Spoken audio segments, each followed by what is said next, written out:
네, 안녕하세요, 여러분. 백치, 아홉 번째 시간. 2부 6장부터 쭉 한번 읽을게요. 자, 로고진이 위시킨과 의형제까지 맺었음에도 불구하고 사실은, 그가 모스크바에 도착하는 순간부터 이 사람을 노리고 있었죠. 우리 무이시킨, 착한 무이시킨을. 그래서 무이시킨은 그걸 알고 있었어요. 의식적으로 모른 척 했을 뿐이에요. 그래서 공원에서 이 사람이 어떻게 보면은 저번 그 2부 5장 그러니까 저번 시간에 다뤘던 지점이 제가 굉장히 극찬했던 지점인데 그런 식으로 어떻게 보면은 굉장히 좀 코믹하기도 하고 섬찟하기도 하고 또 마치 영화 속 한 장면 같은 그런 느낌을 줬단 말이에요. 그래서 참 대단한 장면이었다 이렇게 생각을 하고 그리고 결국에 로고진이 무이시킨에게 칼을 찌르려고 하는 순간에 무이시킨의 이제 간질 발작이 나서 계단에서 굴러 떨어지고 그래서 이제 레베제프의 어, 별장에서 간 것 같아요. 레베제프의 별장에서 모여요. 그러니까 레베제프도 돈이 없 이게 별장이 있다라고 하니까 또 돈이 없더라고 하기도 그렇고 하여튼 뭐 레베제프의 별장에 가게 되는 것 같아요. 근데 이 사람이 자식 조카까지 해가지고 뭐 13명 그리고 5주 전에 상처를 하고 이랬으니까 좀 제정신이 아닌 것 같기도 하고 기독교적으로 굉장히 묵시록적으로 그렇게 많이 해석을 하는 존재로 이렇게 묘사가 됩니다. 한번 읽어보겠습니다. 그리고 보급한 버전 다 뭐 많이 저는 뭐 이걸로 하는 거 다들 아시죠? 6장 365쪽 레베제프의 별장은 그다지 크지는 않았으나 편안하고 아름다웠다. 새를 주기로 한 방은 특히 손질이 잘 되어 있었다. 거리에서 방으로 들어가는 입구에 제법 크게 자리 잡은 테라스에는 커다란 초록색 나무통들에 심어놓은 등자, 레몬, 제스민 등의 관목들이 늘어서 있었다. 그것은 손님을 끌기 위한 레베제프의 계산에서 나온 것이었다. 이들 관목 중 몇 그루는 집을 살 때 함께 구입한 것이지만 레베제프는 그것들이 테라스에 주는 효과에 매료되어 보다 구색을 맞추기 위해 경매장에서 그와 똑같은 나무들을 더 보충했다. 마침내 나무들이 그의 별장에 가지런히 정돈된 날 그는 몇 번씩이나 테라스 층계의 거리로 뛰어내려가 자신의 소유물들을 흐뭇하게 바라보았다. 그러니까 여기서 다 이제 누구누구시 오는 것 같아요. 왜냐면은 공작이 그렇게 다쳤다니까 뭐 가브릴라의 여동생 그리고 이제 니콜라이 그 가브릴라의 막내 동생 뭐 이런 사람들이 다 이렇게 한 명 한 명씩 와서 공작과 이렇게 어떻게 보면은 문병을 온 것이죠. 괜찮아요, 괜찮아요 이렇게. 음,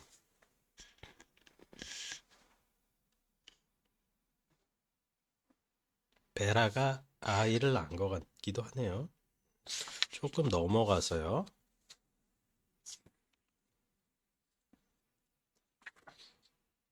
369쪽.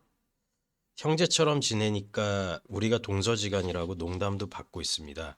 우리가 서로 그런 사이라면 나에게 오히려 영광이 아닙니까? 나는 그가 이 사람 이게 공작돼요. 어떤 분께서 지금 공작 음,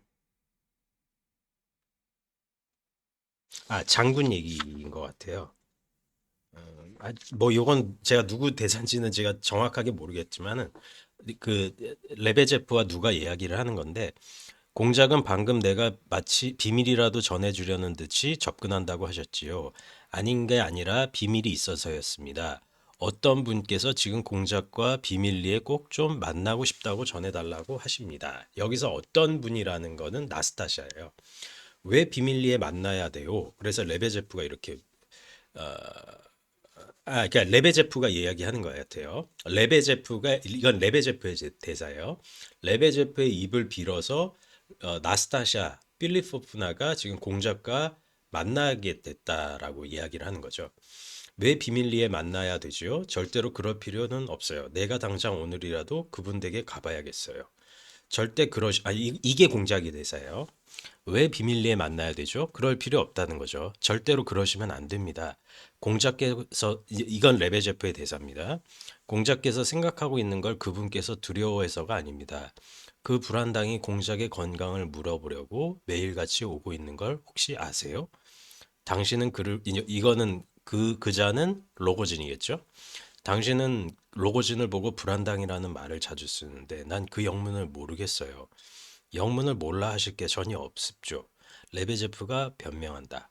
나는 단지 그분께서 그자가 아니라 완전히 다른 사람을 두려워하고 계시다는 걸 알려드리고 싶습니다. 그게 무슨 뜻인지 어서 말해봐요. 공작이 말꼬리를 빼는 레베제프를 초조하게 바라보면서 다그쳤다. 바로 거기에 비밀이 있는 것습죠. 레베제프가 헤헤거리며 웃었다. 누구 비밀입니까? 당신 비밀이지요. 당신 자신이 나에게 당신 면전에서 그런 말을 해서는 안 된다고 명하십시오. 그분은 아글라야 양을 두려워하고 있어요. 그러니까 나스타샤가 왜 아글라야를 두려워하는지는 잘 모르겠지만은 뭐 하여튼 뭐 그렇다라는 것 같아요. 공작은 인상을 쓰고 1분 정도 입을 다물고 있었다. 이럴 수가. 레베제프, 나는 당신의 별장을 떠나겠소. 공작이 이렇게 말한다. 가브릴라와 뿌찌찐 부부는 어디 있지요? 당신 집에 있나요? 그늘도 당신 집으로 유인했나요? 오고 있었죠. 그러니까 이 사람 저 사람 다 부르는 거예요. 가브릴라의 이볼긴, 가브릴라 여동생, 그 여동생 남편, 뿌찌찐 뭐 다 부르는 거예요.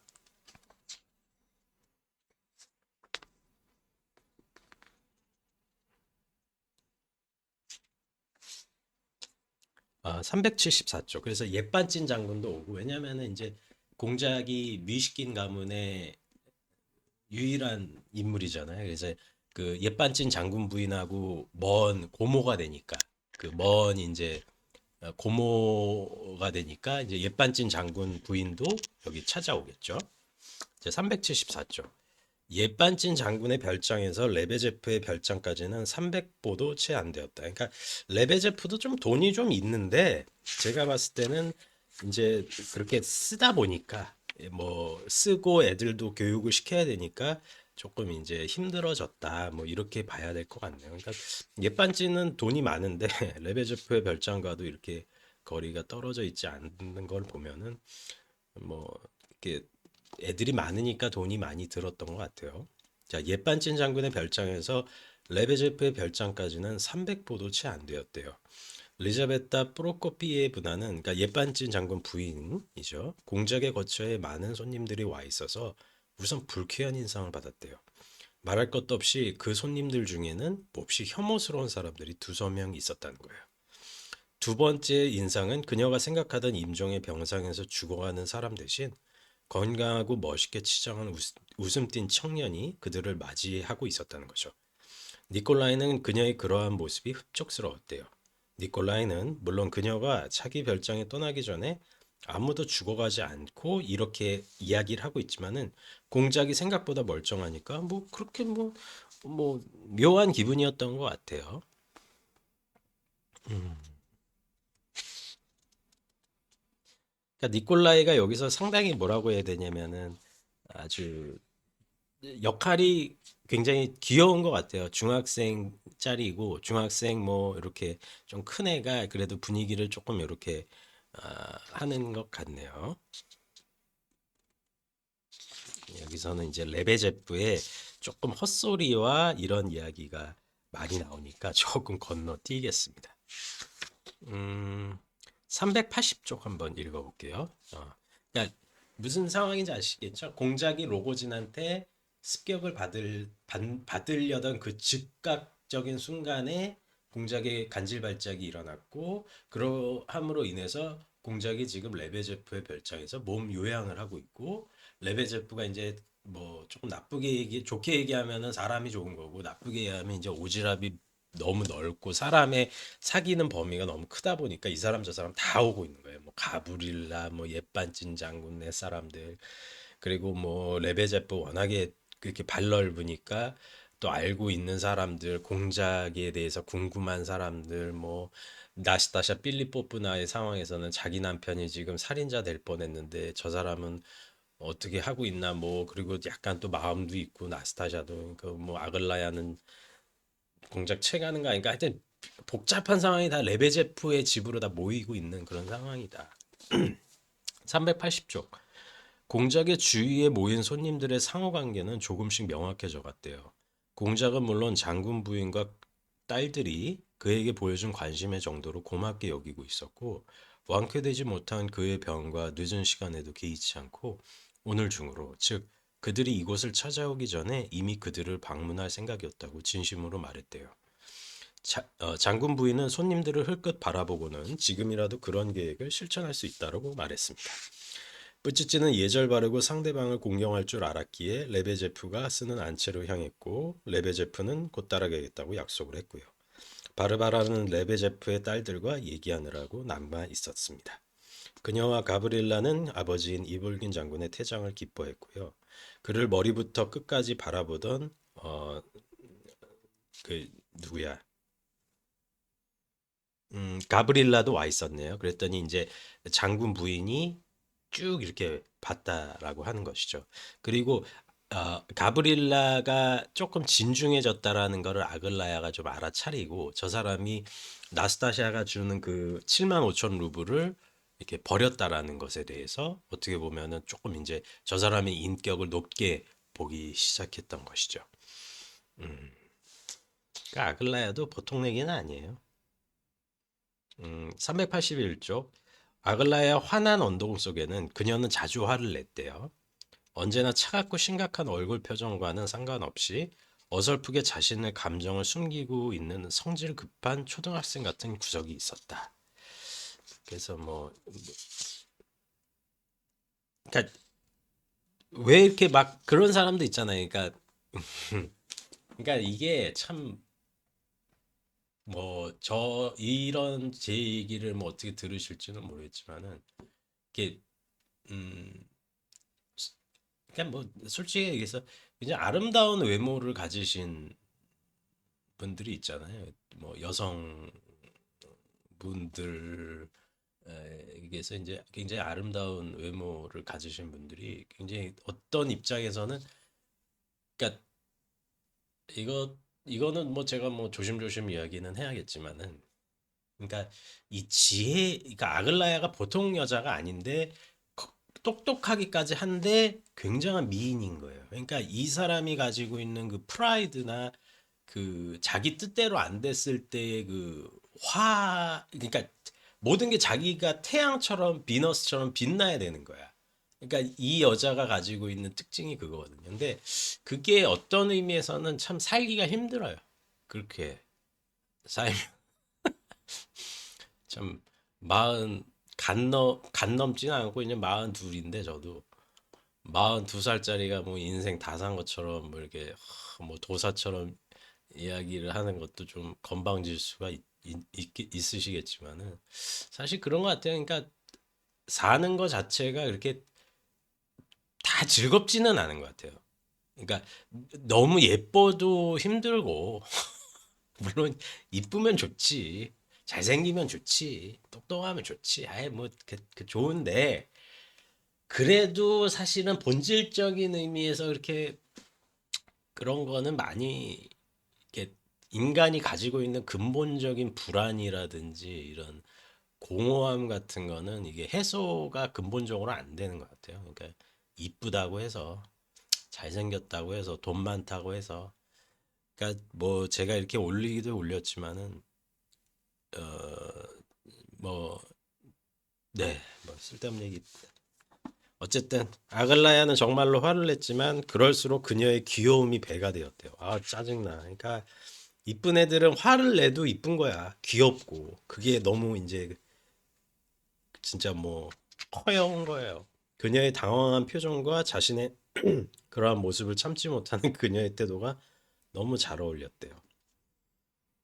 음, 여기서 이제 가난한 기사라는 이야기가 나오는데 이제 돈키호테를 이야기하는 것 같고 그 가난한 기사가 의미하는 것은 어떤 의미에서는 무의식인 공작의 메타포가 되겠죠. 어쨌든 이렇게 어, 왁자지껄한 상황이 이루어졌다.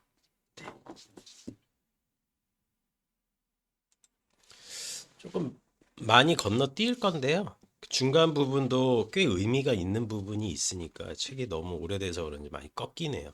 예, 뭐 제 책이니까 조금 제가 중간 부분을 건너뛰었다라고 해서 그 부분이 중요하지 않다라는 것은 아니고요. 저는 일단은 플롯 중심으로 이렇게 여러분들과 좀 공유를 하고 싶은 마음이 있으니까 그 점에 대해서는 좀 양해를 해주시고 절대 도스토옙스키의 문장 전체가 굉장히 소중한 하나의 다 예술품들이라고 보시면 돼요. 그래서 그렇기 때문에 웬만하면은 놓치지 마시고 뭐 제가 읽어드리는 것을 중심으로 보셔도 되고요.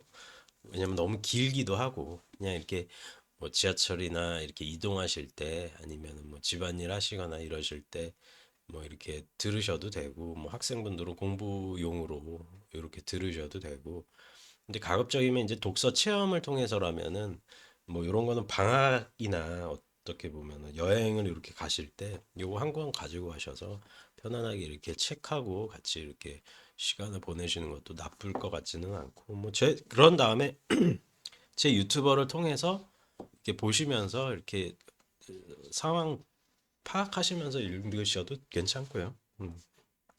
그래서 398쪽에 좀 넘어가 볼게요.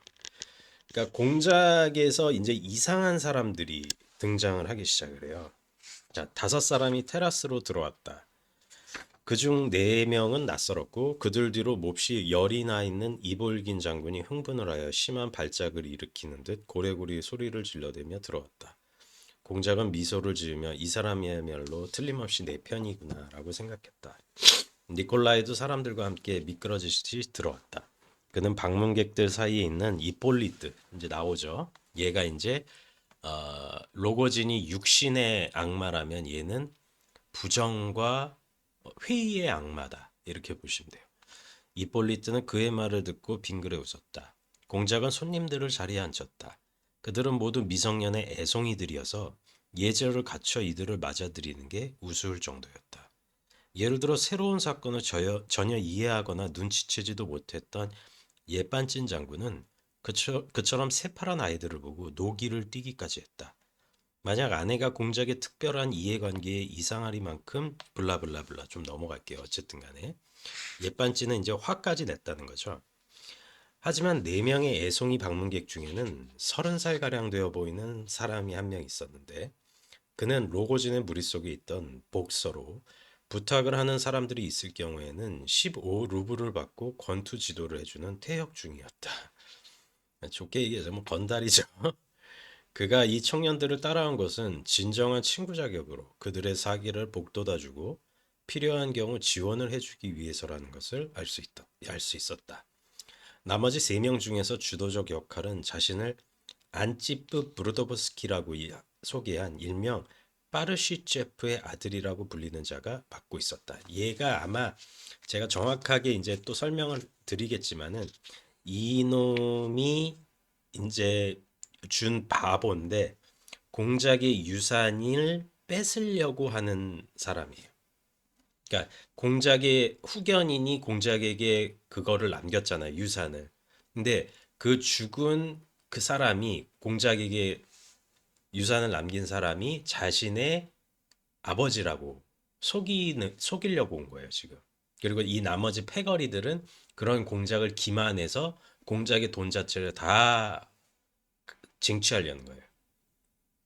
그리고 얘는 지금 어머니가 이 사람의 그러니까 내연의 관계였다라는 걸 폭로하려고 하고 있거든요.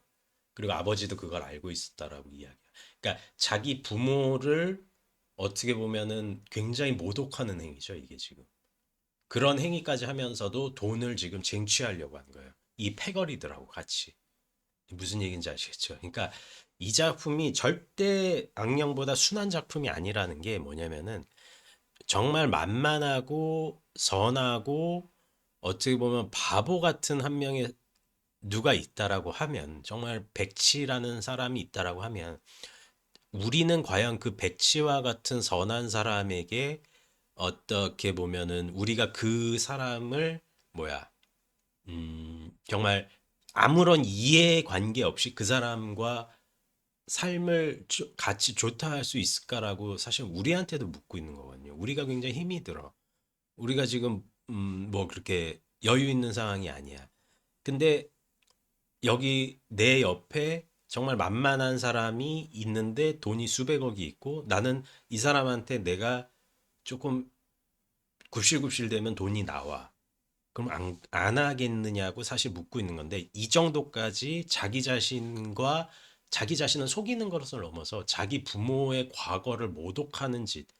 그러니까 당신들은 내 부모가 아니라 이 사람의 나는 이 내가 죽은 이 공자에게 유산을 남긴 이 대부호의 대귀족 부호의 사생아라고 자기 자신을 사생아라고 이야기까지 하는 거잖아요.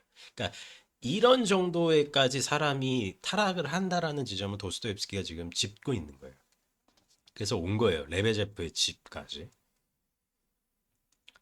그는 그러니까 지금 설명하는 사생아라고 자청하는 애는 초라한 옷차림에 다소 지저분해 보였대요. 프로코트 팔꿈치가 기름때에 쩔어 있었고 맨 윗단추까지 채운 조끼를 입고 네이는 어디론가 사라져 버린 데다 떼국이 흐르는 시커먼 비단 머프러를 두르고 있었다.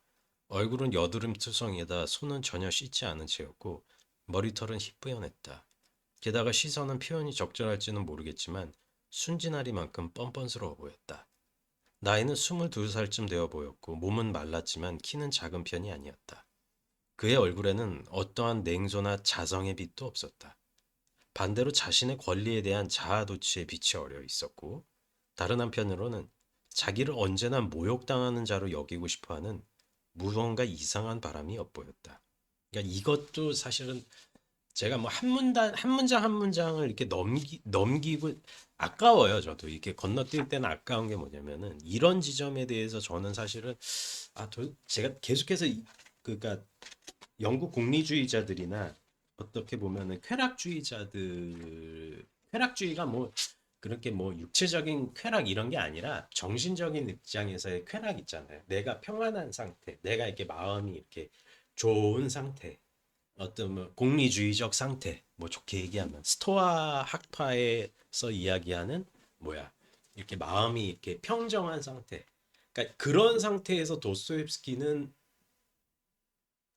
그런 상태의 그런 상태의 이념을 추구한 사람들이 전혀 이해하지 못하는 측면에서 본인의 존재를 이야기하는 이런 종류의 사람들을 만들어내거든요. 그러니까 이게 모욕을 당하고 싶어 함으로 인해서 자기 정체성을 유지하려는 게 이게 말이 됩니까, 사실은. 근데 이해는 가잖아요. 어떤 사람들은 이렇게 있다라는 것이. 그는 흥분된 어조로 말을 하는 데다 너무 서두르고 더듬거려서 마치 아무것도 표현하지 못하는 사람처럼 보였다. 때문에 순수한 러시아임에도 불구하고 말더듬이 아니면 외국인 같아 보였다. 그를 수행하는 자들 중에는 첫째로 이미 독자들에게 알려진 레베제프의 조카놈이 있었고 둘째로는 이폴리트가 있었다. 그러니까 조카는 신경 쓰지 말고 지금 이폴리트가 문제가 되는 인간이에요. 이폴리트는 17살 된 가량 된 젊은이였다. 어쩌면 18살이었지도 모른다. 그의 얼굴은 영리해 보였지만 항상 화가 나 있었고 완연한 병색을 드러내고 있었다. 그는 해골처럼 삐쩍 말라 있었으며 안색이 청백하고 누르스름했다. 아, 정말 비호감이죠. 묘사 묘사부터 비호감이다. 그러니까 저도 제가 뭐 초반에 얘기했지만 나한테도 가브릴라 같은 면이 있을까? 아, 나한테도 이폴리트 같은 면이 있을까? 나한테도 로고진 같은 면이 있을까? 뭐 이런 생각을 이제 하게 되죠. 근데 진짜 얘는 진짜 비호감이다. 그는 끊임없이 기침을 해댔다. 이제 폐병 상태가 보였고 그러면서도 위신이 떨어지지 않을까 아주 역력한 모습. 내가 이렇게 꼴이 추레하니까 나를 무시하지 않을까? 그러면서도 어떻게 보면 초연한 척하는 그 어린 놈이 조금 초연한 척하고 그리고 얘 아글라야 짝사랑하고 있어요. 하여튼 웃기는 인간들만 나와 여기는. 안치프 브루도프스키입니다. 파블리치 셰프의 조카는 이렇게 우물거리며 말했다.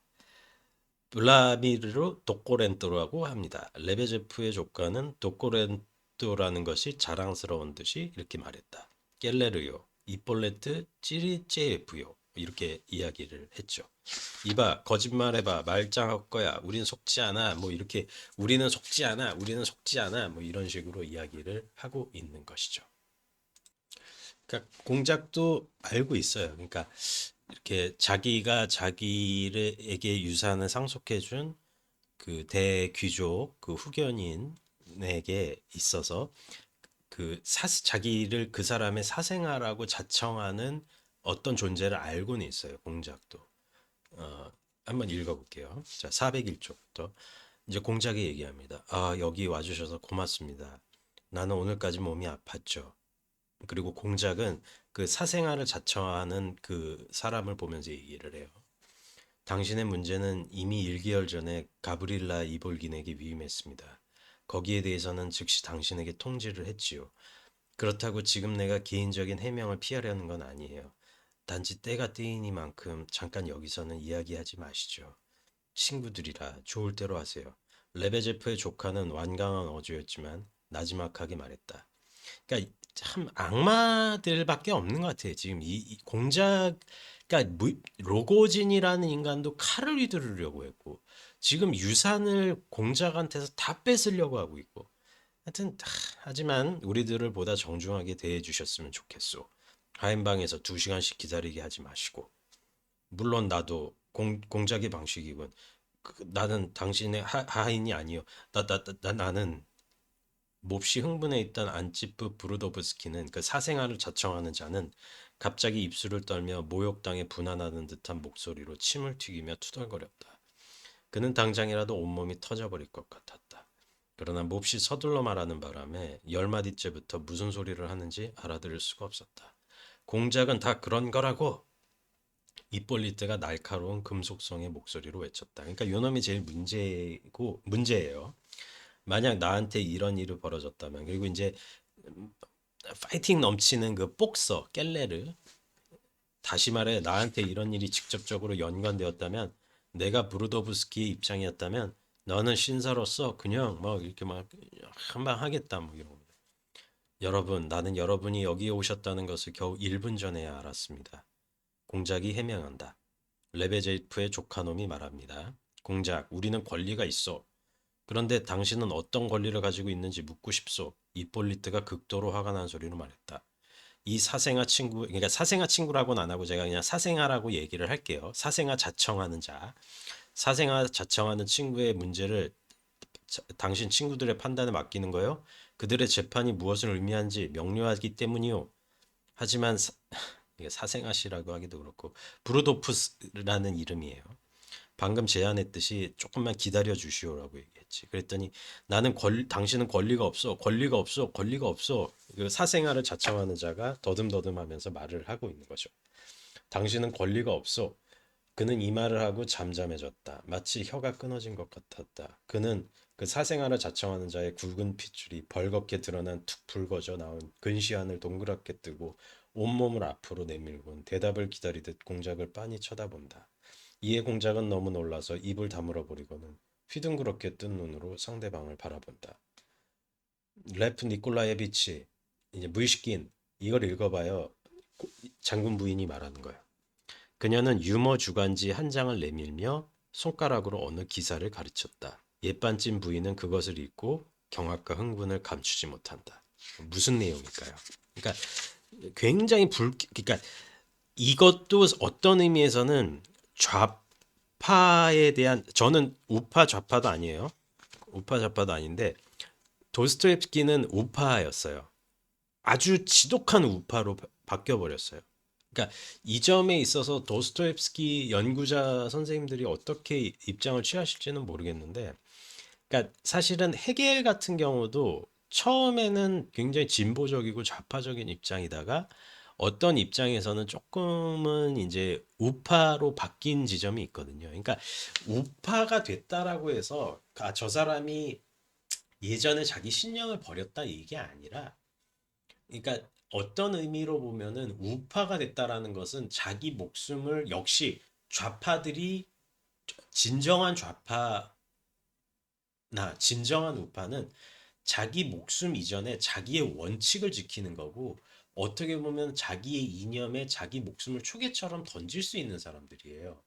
그런데 잘못된 우파나 잘못된 좌파들이 어떻게 보면 이념을 혼탁하게 만드는 거거든요. 좌파의 본질은 인본주의 사상이고 남을 돕고 연민하는 것에서 본질이 있는 거예요. 그것을 무슨 얘기인지 아시겠죠? 다른 사람이 그 자신의 권리와 자신이 행사할 수 있는 힘을 제대로 행사하지 못할 때 그 사람을 옆에서 대리해서 도와줄 수 있다라는 인본주의 사상이 사실은 뭐야? 좌파적인 생각에는 있는 것이고 우파적인 생각에는 국가와 어떻게 보면은 원칙과 법이라는 것이 국가 체계에 있어서 토대가 되기 때문에 그 토대를 지키는 원칙을 본인이 몸소 지키는 노블리스 오블리주의 그 원칙이 있다라는 것이 우파예요. 근데 대부분 이 사람들이 혼탁해지고 속된 얘기로 흑화하는 지점은 이제 있죠. 우리는 잘 아는데 여기서는 좌파의 우리가 제가 악령 그 텍스트를 읽으면서도 이제 알게 된 게 뭐냐면 좌파가 얼마나 사악할 정도로 꼼수를 부릴 수 있느냐라는 지점이 사실은 그 악령 텍스트에서 우리가 읽을 수 있었던 것이잖아요. 근데 여기서도 마찬가지예요, 지금. 여기서도 이런 사람들이 얼마나 패거리를 들여서 공작은 어떤 입장에서 보면은 멍청한 착한 우파예요. 왜냐하면 귀족에다가 유산을 어마어마하게 상속을 받았으니까. 이들의 입장에선 그렇다는 얘기죠. 그러면 이들이 공작을 어떻게 물어뜯는지 한번 봐보자고요. 프롤리타의 벼락부자, 밤낮 없이 벌어지는 강도 사건, 진보, 개혁, 정의. 이상한 사건들이 오늘날의 개혁과 융성의 시대에 이건 지금 공작을 음해하기 위해 적은 기사예요. 민족 자각의 시대에 수백만 루블이 외국으로 유출되는 시대에 상업이 장려되고 노동자의 일손이 마비되는 시대에 이른바 우리의 신성한 러시아에서 벌어지고 있다. 그런데 어느 이상한 사건이 발생했다. 이것은 우리나라에서 구시대의 유물이 된 지주계급의 어느 후손에 관한 사건이다. 이게 무의식인 가문이에요.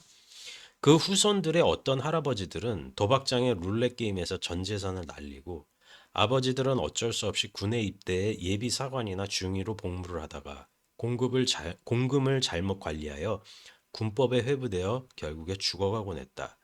그런데 이들의 자식들은 이 글의 주인공처럼 백치로 자라든가 심하면 형사 사건에 말려들기도 한다.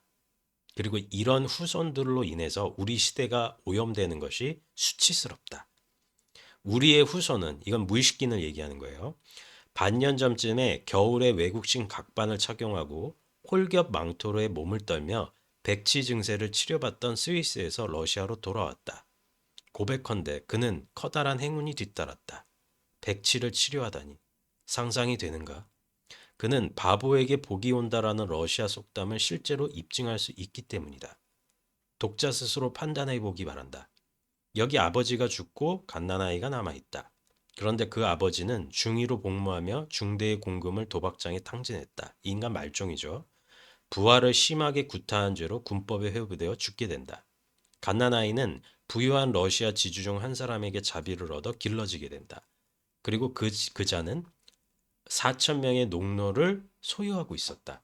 농노. 여러분들은 이 같은 표현을 이해하는가? 그러니까 아직도 농노가 있다라는 것에 대한 어떻게 보면은 그거죠. 그러니까 까는 거죠, 자기. 조금 넘어가서 마침내 러시아의 농노 소유자 P씨는 머릿속에 환상이 떠오른다. 스위스에서 백치에게 지성을 가르칠 수 있다는 대단히 논리적인 환상인 것이다. 그 착취가 기생인간은 돈이면 시장에서 인간의 지성까지도 살 수 있다는 상상을 자유롭게 하게 된다. 그런데 P씨는 벼랑간 숨을 거둔다. 물론 아무런 유언도 남겨놓지 않았다. 의뢰 그렇듯이 난리가 벌어진다. 탐욕스러운 유선 상속자들이 벌떼처럼 몰려들었고 이들 중 누구도 고인의 호의로 스위스에서 백치 증상을 치료받고 있던 마지막 귀족의 후손 따위에는 손톱만큼도 관심도 갖지 않았다. 마지막 후손은 백치이면서도 교활하게 은인의 사망 소식을 숨기고 전혀 그런 적 없죠. 무의식기는 2년이나 무료로 치료를 받았다고 한다. 그러나 그 교수 역시 능란한 모사꾼인지라 돈이 없어진 거를 보자 스위스에서 그 사람 이 백치 무의식긴을 내쫓았다라니 이거는 거의 인격 모독 수준으로 무의식긴을 지금 폄하하고 음해하고 있는 거죠.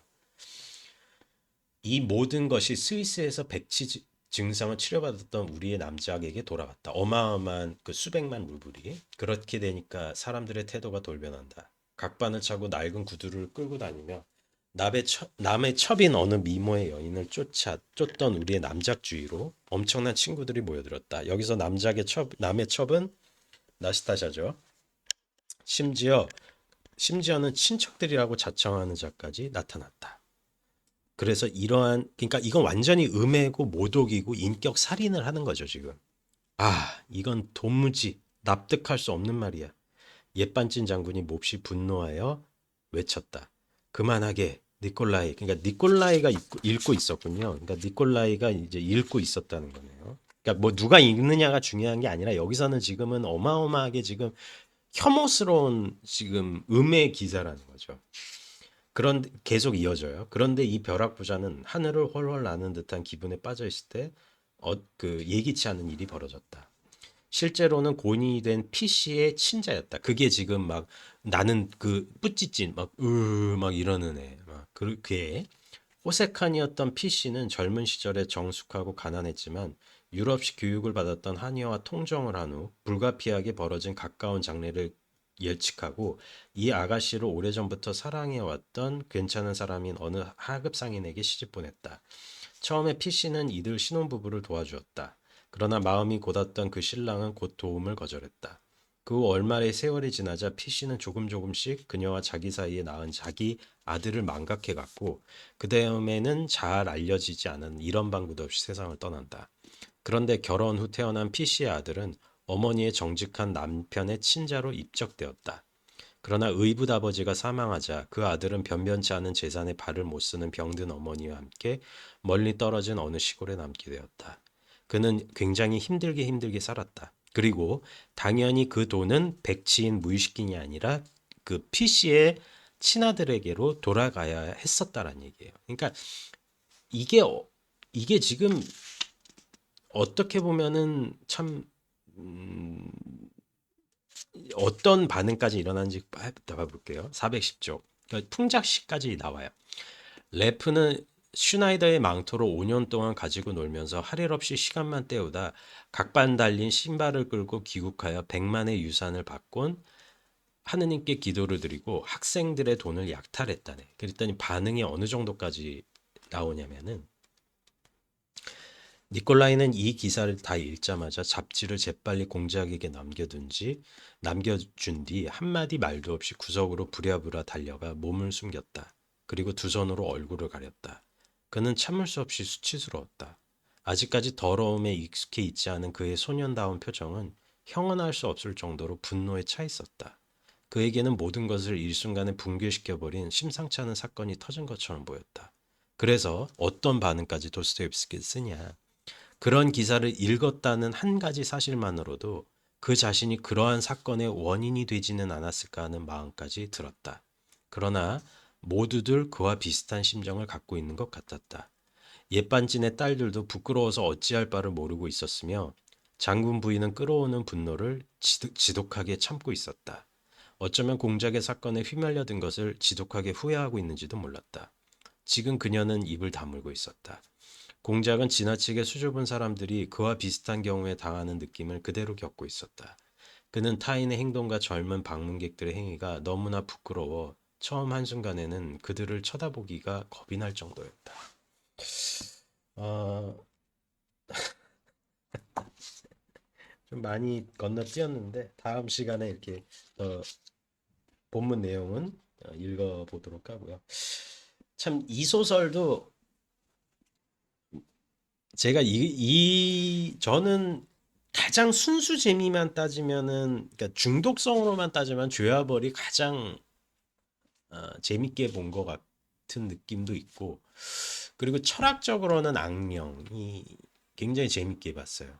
다 재밌게 봤는데 그러니까 순수 어떤 뭐 장르 소설 느낌으로선 죄와벌이 제일 재밌었고 철학적인 텍스트나 어떤 강렬함에 있어서는 악령이 제일 강렬했고 그리고 도스토옙스키 전체 사상 세계에서 가장 뭐 웅장하다라고 하는 거는 까라마조프가의 형제들. 그리고 그런데 이제 백치는 어떠냐? 이 작품은 가장 인간의 내밀한 데에 치졸한 면을 제일 잘 그려낸 것 같아요. 그러니까 제일 치졸하고 어디까지 인간이 저렇게 찌질해질 수 있는가를 그린 소설에 있어서는 정말 이게 최고인 것 같아요. 그러니까 전혀 공리주의자들이나 감각의 쾌락에 의해서 도덕을 정초할 수 있다라고 하는 사람들의 입장에서 이 글을 보면은 아무 말도 이해가 안 될 것 같아요. 정말 저도 웬만하면은 뭐 이렇게 이런 근데 이게 최고인 것 같아요. 어떻게 이렇게까지 인간들이 타락할 수 있을까를 보여주는 병적으로. 그러니까 악령도 그런 소설인데 그거는 그래서 제가 저번 시간에 얘기했지만은 좀 순박한 면은 그러니까 순진하다고 했잖아요. 그거는 좀 자뻑들이 심해서 왜냐면 본인들이 많이 뭐 배우고 배운 치들이 지금 악령은 지금 사고 치는 거거든요. 근데 이거는 참 평범한 사람들이나 평범한 사람들이 어떻게 악을 자행을 할 수가 있느냐라는 측면에서 봤을 때는 이 작품도 상당히 독하다. 그런 면에서는 더 독하다. 그렇게 말씀을 드리고 싶고요.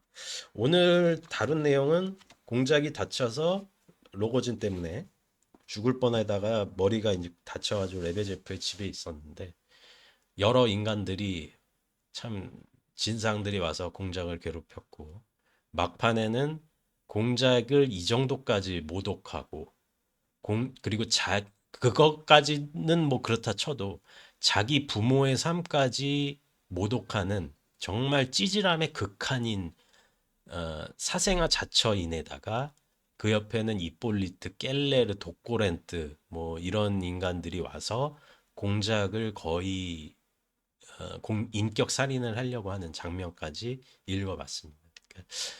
다음 시간에 계속 이어 나가도록 하고요. 긴 영상 봐주셔서 감사합니다.